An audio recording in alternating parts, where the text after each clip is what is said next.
Welcome students.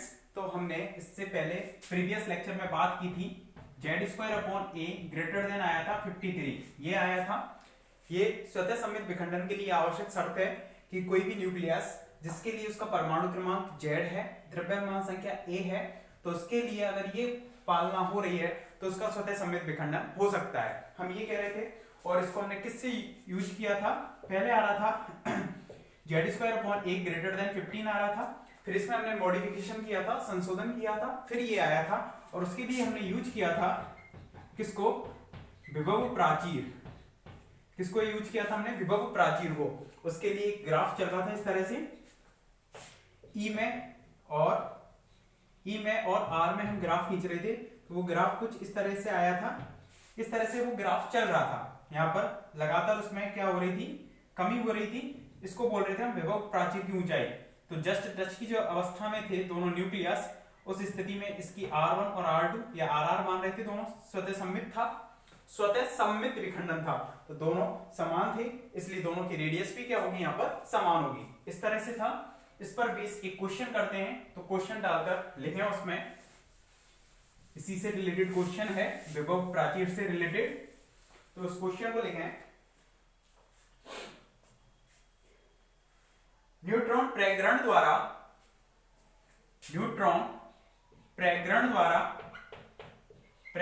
यानी कि capture, neutron प्रेग्रण द्वारा विनिमय यूरेनियम 235, न्यूट्रॉन प्रेग्रण के द्वारा विनिमय यूरेनियम 235 के सममित विखंडन में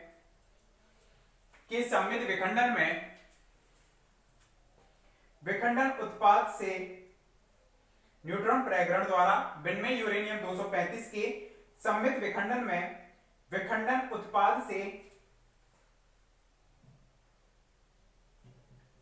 उत्पाद से पृथक होते समय, विखंडन जो उत्पाद हैं उनके पृथक होने से, विखंडन उत्पाद से पृथक होते समय उनके मध्य कूलाम स्थितिज ऊर्जा, ब्रैकेट में लिख देना विभव प्राचीर की ऊंचाई, कूलाम स्थितिज ऊर्जा या ब्रैकेट में लिख देना विभव प्राचीर की ऊंचाई ज्ञात कीजिए, विभव प्राचीर की ऊंचाई ज्ञात कीजिए। ये क्वेश्चन है कि न्यूट्रॉन प्रेग्रण के द्वारा विनिमय यूरेनियम 235 के स्वतः सममित विखंडन से प्राप्त उत्पाद नाभिक के विखंडित होने से पूर्व, विखंडन या पृथक होने से पूर्व उनके मध्य कूलाम स्थितिज ऊर्जा कितनी होगी या विभव प्राचीर की ऊंचाई कितनी होगी, वो हमें क्या करना है, यहाँ पर कैलकुलेट करना है। तो उस चीज को हम किस तरह से कैलकुलेट करेंगे, पूरा फोकस इधर करो।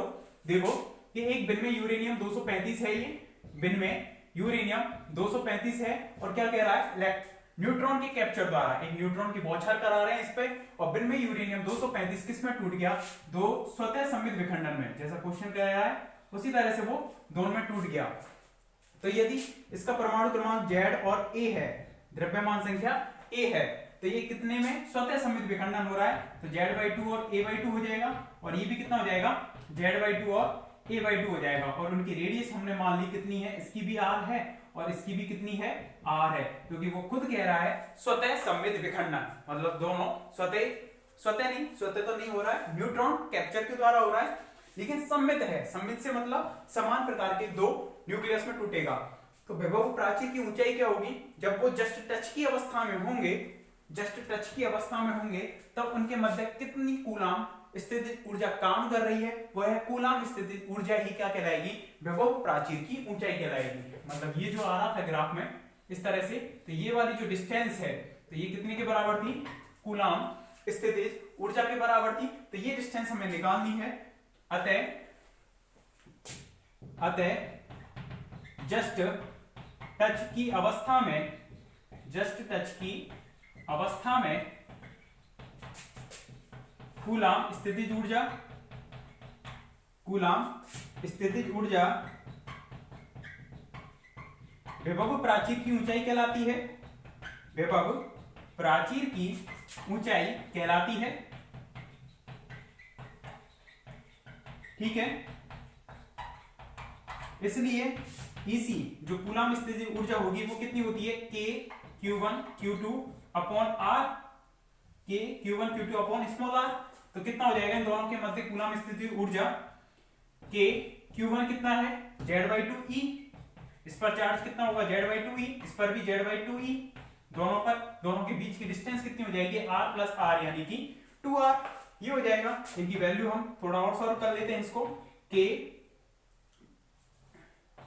Z² E² अपॉन 2 दूनी 4 दूनी 8 हो जाएगा 8R। अब इनकी वैल्यू हम पुट करते हैं 9 इंटू 10⁹ इंटू जेड की वैल्यू कितनी है, जेड इसका है 92 का स्क्वायर, ई की वैल्यू 1.6 इंटू 10⁻⁻19 का स्क्वायर, ये हो जाएगा 8 इंटू आर नॉट ए की पावर में 1/3। R equal to r naught A की पावर में 1/3 होता है। रेडियस और द्रव्यमान संख्या में रिलेशन ये होता है, तो यहां से इसमें आर नॉट कितना है 1.45 या 1.2 फर्मी लिख सकते हो, कोई ज्यादा इफेक्ट नहीं पड़ेगा क्योंकि फर्मी है 10⁻⁻15 है, 10⁻⁻15 मीटर है।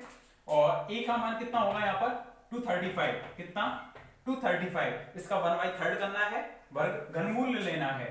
तो 9 इंटू 10⁻9 इंटू 92 का स्क्वायर इंटू 1.6 इंटू 10⁻⁻19 का square upon 8 into r naught की वैल्यू 1.45 इंटू 10⁻⁻15, ये हो जाएगी। ई की वैल्यू है 235 की पावर 1/3, इसको कैलकुलेट करना है और ये कैलकुलेट जो आएगा वही कहलाएगी विभव प्राचीर की ऊंचाई।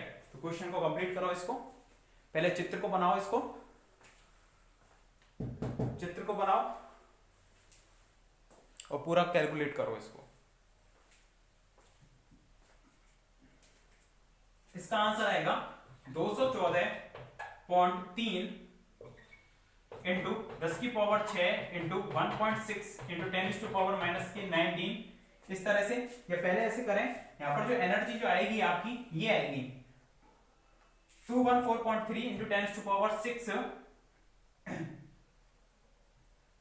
ये और इसमें भाग देना पड़ेगा, ये जूल उसमें आ रही है, इंटू 1.6 इंटू 10⁻⁻, यहां तो जो एनर्जी आएगी वो किस में आ रही है, जूल में आ रही है। सीधा एनर्जी को किस में निकाल रहे हैं, मेगा इलेक्ट्रॉन वोल्ट में, तो मेगा तो यहीं से बन जाएगा, जब जूल से हम इसको इलेक्ट्रॉन वोल्ट में चेंज करेंगे तो मेगा इलेक्ट्रॉन वोल्ट में आएगा। ठीक है, ये आंसर। तो जूल को इलेक्ट्रॉन वोल्ट में चेंज करने के लिए यहां पर क्या किया है हमने, 1.6 इंटू 10⁻⁻19 का भाग दे दिया है। सॉरी, आंसर आपका केवल ये आएगा, ये तो जूल में है, ऐसे कर लेते हैं एक टर्म और लिख लेते हैं इसको, 9 इंटू 10⁻9 इंटू 92 का स्क्वायर इंटू 1.6 इंटू 10⁻⁻19 का स्क्वायर अपॉन में 8 इंटू 1.45 इंटू 10⁻⁻15 और 235 की पावर 1/3। ठीक है, ये तो जूल में था। एक जूल को इलेक्ट्रॉन वोल्ट में चेंज करने के लिए 1.6 इंटू 10⁻⁻19 का हमने भाग दे दिया। ठीक है, अभी ये जो आंसर आ रहा है इलेक्ट्रॉन वोल्ट में आएगा, और जब इसको सॉल्व करेंगे तो इसको आएगा, इसका जो आंसर आएगा 214.3 मेगा इलेक्ट्रॉन वोल्ट, इतना आएगा।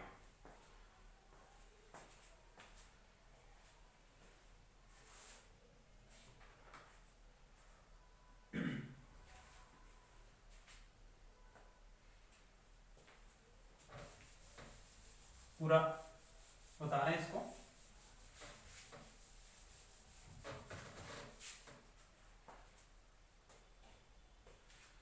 पहले जो आंसर आएगा वो जूल में आएगा, क्योंकि सारी वैल्यू हम ऐसा यूनिट्स में रख रहे हैं, जिससे कि जूल बचेगा हमारे पास, और जूल को हम इलेक्ट्रॉन वोल्ट में चेंज करेंगे तब आएगा 214.3 मेगा इलेक्ट्रॉन वोल्ट।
इसके बाद नेक्स्ट क्वेश्चन लिखें।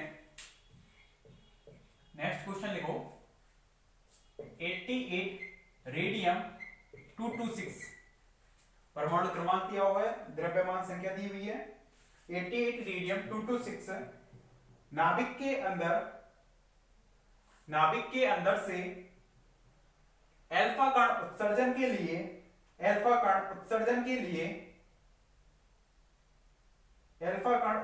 लिए विभव प्राचीर की ऊंचाई ज्ञात कीजिए। विभव प्राचीर की ऊंचाई ज्ञात कीजिए। तो विभव प्राचीर की ऊंचाई कब होती है? जस्ट टच की अवस्था में जब होते हैं तो उनके मध्य जो कूलम स्थितिज ऊर्जा होती है वही कूलम स्थितिज ऊर्जा ही क्या कहलाती है? उसकी विभव प्राचीर की ऊंचाई। ठीक है, इसको कर सकते हो आप।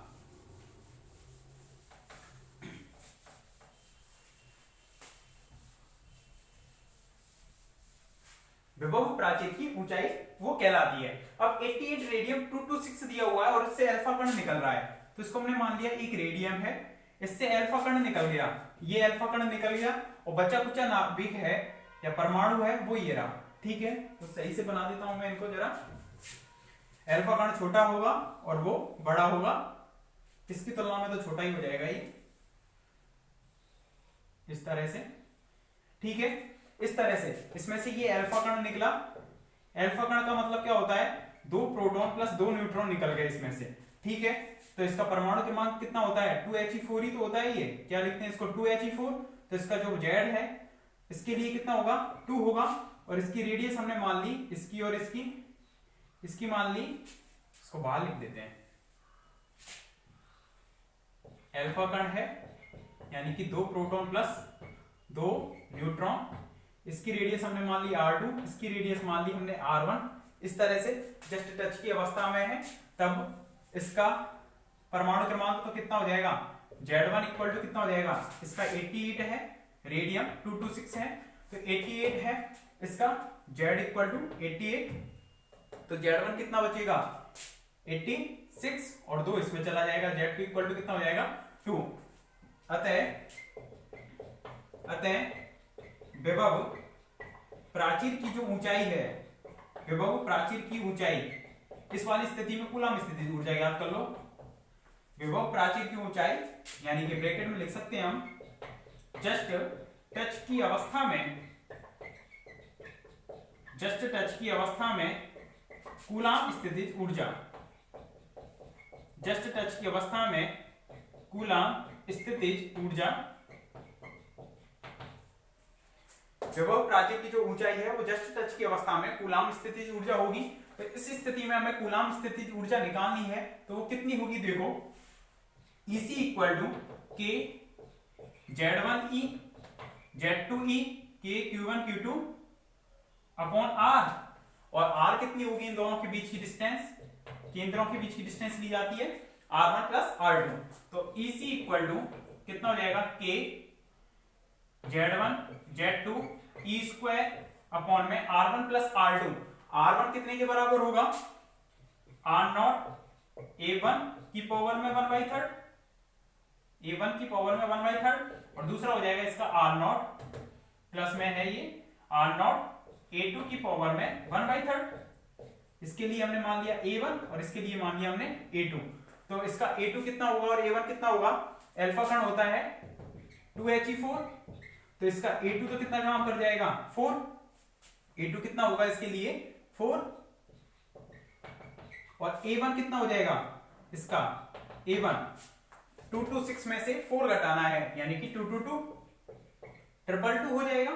ठीक है, तो ये सभी वैल्यू आपको गिवन है, इसमें वैल्यू पुट करनी है और EC का मान निकालना है। तो EC इक्वल टू कितना हो जाएगा हमारे पास? 9 × 10⁹9। Z1 कितना हो जाएगा? 86। Z2 कितना हो जाएगा? Z2 2,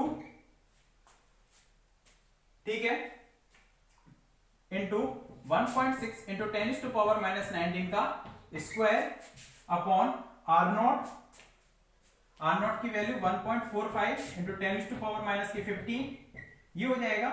इसको हमने कॉमन ले लिया, दोनों में से R0 को कॉमन ले लिया, ये यहां पर लिख सकते हो इस तरह से के Z1 Z2 E square upon में कितना R0 हमने कॉमन ले लिया, A1 की पावर में 1/3 और प्लस A2 की पावर में 1/3 इस तरह से। तो A1 की वैल्यू कितनी है 222 की पावर में 1/3 और प्लस में 4 की पावर में 1/3 इस तरह से। ये किस में आएगा जूल में, और जब आप इलेक्ट्रॉन वोल्ट में चेंज करेंगे तो इसको 9 × 10⁻⁹ into 86 into 2 into 1.6 into 10⁻⁻19 का स्क्वायर अपॉन में 1.45 into 10⁻⁻15 मीटर, और यहाँ पर 222 की पावर 1/3 प्लस 4 की पावर में 1/3 और यहाँ पर मल्टीप्लाई हो जाएगा 1.6 into 10⁻⁻19 का। तो ये किस में आ जाएगा इलेक्ट्रॉन वोल्ट में। करें इसको कैलकुलेट।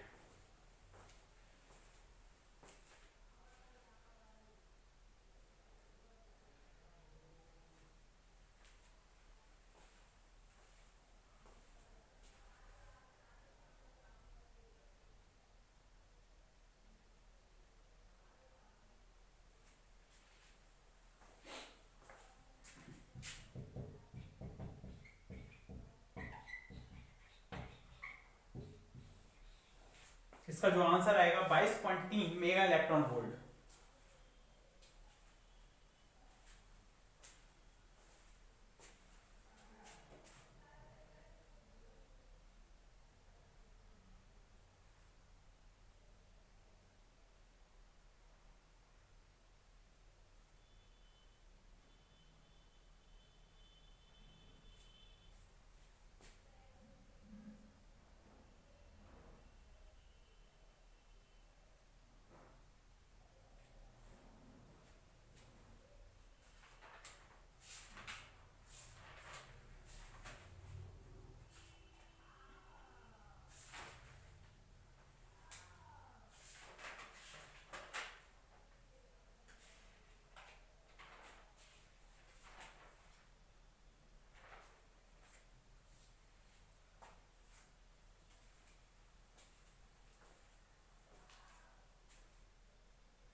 विभव प्राचीर की ऊंचाई क्या कहलाती है? जस्ट टच की अवस्था में जो दोनों के मध्य कूलाम प्रतिकर्षण बल काम कर रहा होगा, कूलाम प्रतिकर्षण जो ऊर्जा होगी वही विभव प्राचीर की ऊंचाई कहलाती है। तो जब भी विभव प्राचीर वर्ड आ जाए तो मतलब उस स्थिति में वो क्या होंगे, जस्ट टच की अवस्था में होंगे। ठीक है,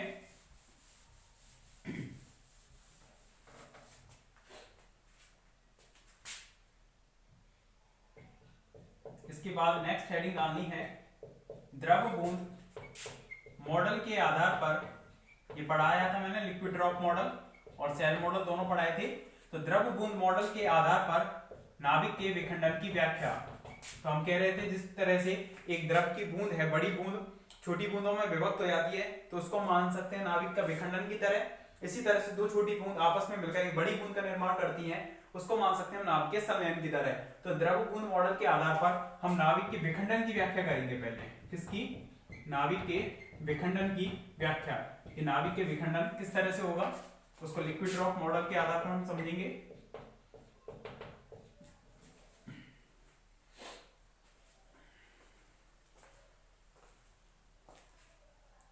तो इधर देखो कि जो नाभिक है वो गोलीय आकार का होता है और द्रव की जो बूंद है वो भी गोलीय आकार की होती है। तो हम उसको कंपेयर कर सकते हैं नाभिक को, न्यूक्लियस को एज ए लिक्विड ड्रॉप की भांति, कि जिस तरह से लिक्विड की ड्रॉप होती है उसी तरह से एक नाभिक न्यूक्लियस होता है। तो नाभिक को हम एक असंपीड्य, ये वर्ड आता है असंपीड्य द्रव बूंद के भांति मान सकते हैं। असंपीड्य मतलब उसको संपीड़ित नहीं किया जा सकता। नाभिक है बिल्कुल बहुत छोटा है, जितना बिल्कुल केंद्र के बराबर, मतलब कितने ऑर्डर का होता है ये, फर्मी ऑर्डर का, तो मतलब और उसको दबाया नहीं जा सकता। तो इसलिए हम उसको कंपेयर कर रहे हैं किससे? एक ऐसी लिक्विड की ड्रॉप से जिसको और कंप्रेस नहीं किया जा सकता। मतलब वो कैसी है? असंपीड्य है, संपीड़ित नहीं किया जा सकता। असंपीडित द्रव बूंद की भांति हम उस न्यूक्लियस को मान सकते हैं। तो वो किस तरह से होगा, जिस तरह से एक पानी की बूंद होती है उसी तरह से होगा, गोलीय आकार का। जब इस नाभिक पर कोई न्यूट्रॉन की हम बौछार कराते हैं, न्यूट्रॉन ग्रहण करता है, तो ये उस न्यूट्रॉन से क्या करेगा, एनर्जी को ग्रहण करेगा, जिससे कि ये किस में आ जाएगा, उत्तेजन अवस्था में आ जाएगा। और उत्तेजन अवस्था में आने की वजह से इसके उत्तेजन ऊर्जा में आने की वजह से जो इसकी गोलीय आकृति है वो विकृत हो जाती है, और ये कौन सी आकृति को ग्रहण कर लेता है, दीर्घवृत्त वाली आकृति को। गोलीय आकृति को चेंज करके कौन सी वाली, अंडा वाली शेप को ये क्या कर लेगा, ग्रहण कर लेगा, क्योंकि ये 2D आकृति नहीं है, 3D आकृति है। दीर्घवृत्त जिसको बोलते हो आप, वो वाली आकृति को ये क्या करेगा, ग्रहण कर लेगा। फिर क्या होगा कि इसके जो इसके अंदर प्रोटॉन्स हैं और न्यूट्रॉन्स हैं, तो प्रोटॉन्स के बीच में दूरी बढ़ गई तो उनके मध्य कूलाम प्रतिकर्षण बल लगेगा।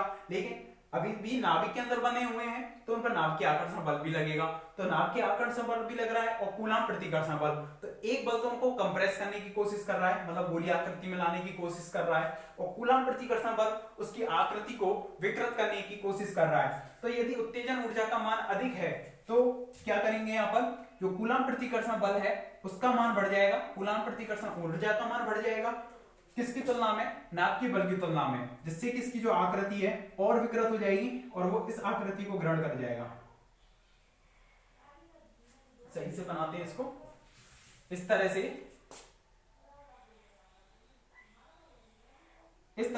इस वाली आकृति को क्या कर लेगा, प्राप्त कर लेगा। मतलब एक नाभिक है, बड़ा नाभिक है, भारी नाभिक है, तो हल्के नाभिकों में विभक्त होने की जो प्रोसेस है, जो माइक्रो सेकंड में हो रही है, नैनो सेकंड में हो रही है, उसको हम देख रहे हैं कि वो किस तरह से हो रही होगी। एक न्यूट्रॉन आया, उसने उसको उत्तेजित किया, उत्तेजित करने की वजह से इसकी आकृति विकृत हुई और वो दीर्घवृत्ताकार आकृति में चेंज हो गया। अब यदि यहाँ पर कूलाम प्रतिकर्षण ऊर्जा का मान या बल का मान नाभिकीय बल की तुलना में क्या है, अधिक है, तो ये विकृत होने लग जाएगा, इस तरह से आकृति प्राप्त करेगा। और यदि उत्तेजन ऊर्जा बहुत अधिक है तो वो इस वाली शेप को प्राप्त कर लेगा। कौन सी को, इस वाली को, जस्ट टच वाली अवस्था को, इसको बोलते हैं डंबलाकार आकृति को प्राप्त कर लेगा। यदि उत्तेजन ऊर्जा का मान बहुत अधिक है तो वो इस वाली अवस्था को प्राप्त कर लेगा। अब इस अवस्था से वो पुनः अपनी प्रारंभिक अवस्था में नहीं लौट सकता। यदि नाभिक को उत्तेजन ऊर्जा इतनी मिल गई कि वो इस अवस्था में आ गया, इस अवस्था को हम बोल देते हैं ए, इसको बोल दिया बी, इसको बोल दिया सी, इसको बोल दिया डी।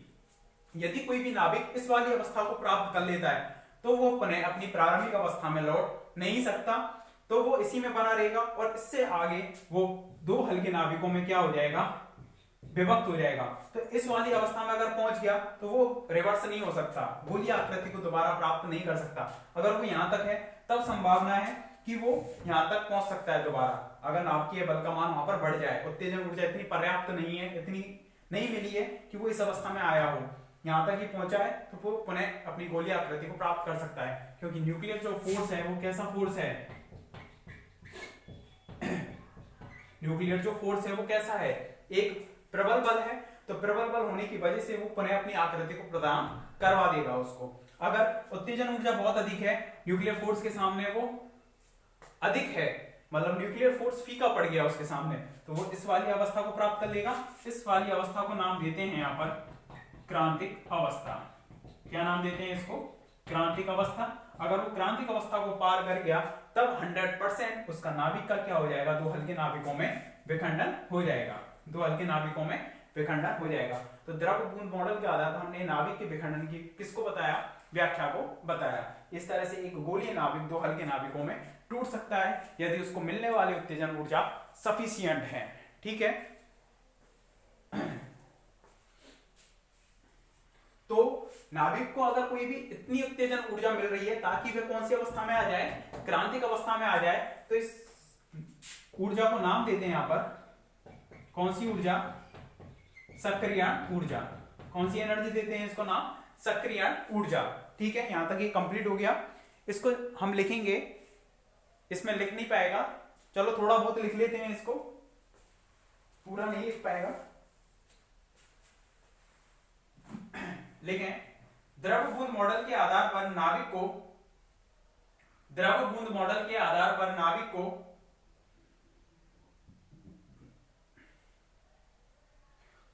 गोलाकार असंपीड्य द्रव बूंद के समान माना जा सकता है। द्रव बूंद मॉडल के आधार पर नाभिक को गोलाकार असंपीड्य द्रव बूंद के समान माना जा सकता है। जब एक विखंडनीय नाभिक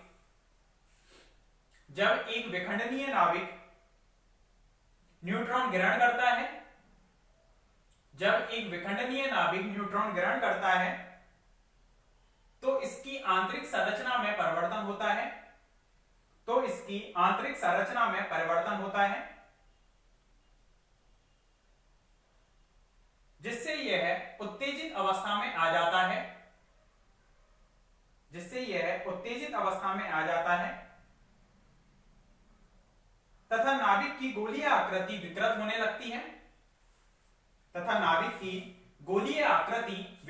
लगती है, और यह दीर्घवृत्तज में बदल जाता है।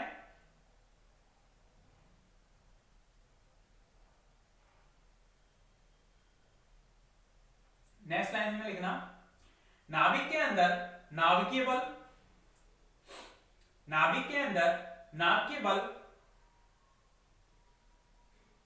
एवं कूलम्ब प्रतिकर्षण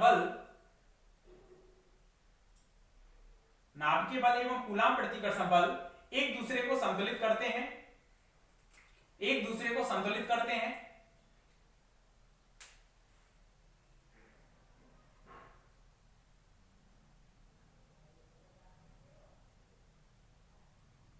जिससे इसकी गोलीय आकृति बनी रहती है। अगर उत्तेजन ऊर्जा सफिशिएंट नहीं है, इतनी है कि भाई उसने विकृत कर दिया, लेकिन वह पुनः अपनी प्रारंभ अवस्था में आ जाएगा। ठीक है, जिससे इसकी गोलीय आकृति बनी रहती है। नेक्स्ट लाइन से लिखो, यदि उत्तेजन ऊर्जा का मान अधिक नहीं है तो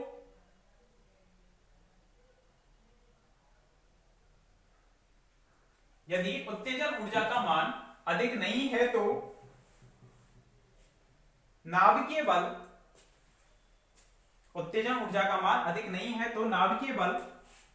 नाभिक को पुनः अपनी गोलीय आकृति में लाने का प्रयास करता है। तो ये वाला जो नाभिक है पुनः अपनी गोलीय आकृति को प्राप्त कर लेगा, गोलीय आकृति में लाने का प्रयास करता है। एवं उत्तेजन ऊर्जा, अब ये पुनः अपनी प्रारंभिक अवस्था में आया, जो एनर्जी ग्रहण की थी उसको गामा फोटोन के रूप में यहां से एमिट कर देगा, उत्सर्जित कर देगा। एवं उत्तेजन ऊर्जा को गामा फोटोन के रूप में उत्सर्जित कर देता है। गामा फोटोन के रूप में उत्सर्जित कर देता है।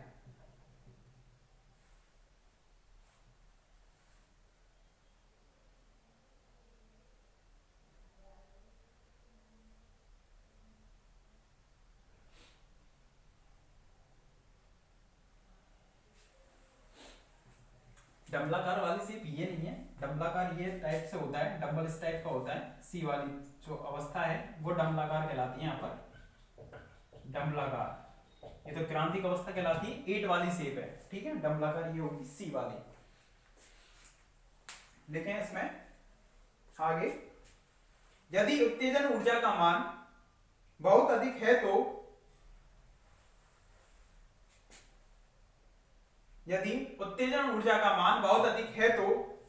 नाभिक डम्बलाकार आकृति को प्राप्त कर लेता है। यदि उत्तेजन ऊर्जा का मान बहुत अधिक है तो नाभिक डम्बलाकार आकृति को प्राप्त कर लेता है। एवं नाभिक के अंदर प्रोटॉनों की मध्य दूरी बढ़ने से कूलम्ब प्रतिकर्षण बल का मान भी, नाभिक के अंदर प्रोटॉनों की मध्य दूरी बढ़ने से कूलम्ब प्रतिकर्षण बल का मान भी बढ़ने लगता है, और नाभिक कूलम्ब प्रतिकर्षण बल का मान बढ़ने लगता है। एवं नाभिक क्रांतिक अवस्था को पार कर जाता है। एवं नाभिक क्रांतिक अवस्था, ब्रैकेट में लिख देना डी, को पार कर जाता है।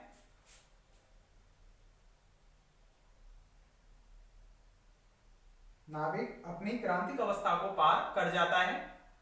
और इनको बना दो गोलीय आकृति इस तरह से, इस पर एक न्यूट्रॉन की बौछार हो रही है इस तरह से 0n1 की, और इससे उत्तेजन अवस्था में आ रहा है। यदि उत्तेजन ऊर्जा का मान ज्यादा नहीं है तो पुनः इसको प्राप्त कर लेगा, यदि ज्यादा है तो वो डबलाकार आकृति को सेव कर लेगा, और जैसे डबलाकार में आएगा तो कूलम्ब प्रतिकर्षण बल का मान किससे ज्यादा होने लगेगा। यहाँ पर भी चांसेस होते हैं उसके वापस लौटने के, लेकिन कूलम्ब प्रतिकर्षण बल का मान नाभ के आकर्षण बल की तुलना में बढ़ने लग जाता है यहाँ पर, तो जिससे कि वो इस शेप में आ जाता है। यदि वो बच रहा है, उत्तेजन ऊर्जा किसी कारणवश यहाँ पर कम हो गई, पुनः यहाँ पर भी गोलीय आकृति को प्राप्त कर लेगा, लेकिन इतनी है कि वो इससे इस वाली शेप में आ गया, तब उसका वापस जाना मुश्किल है, क्योंकि यहाँ पर कूलम्ब प्रतिकर्षण अवस्था बहुत ज्यादा हो जाती है। कूलम्ब प्रतिकर्षण बल बहुत अधिक हो जाएगा नाभ के बल की तुलना में, तो वो 100% क्या हो जाएगा, यहाँ पर विखंडित हो जाएगा। पांचों शेप्स को बनाओ, इनको आकृतियों को बनाओ, और नीचे लिख देना द्रव बूंद मॉडल के आधार पर नाभिक के विखंडन की व्याख्या। नीचे लिख देना द्रव बूंद मॉडल के आधार पर नाभिक के विखंडन की व्याख्या। ठीक है, इनको लिख लेना, इसके बाद इससे आगे पढ़ेंगे, इसी में लैंग्वेज रह गई अभी नेक्स्ट लेक्चर में। Okay, thank you.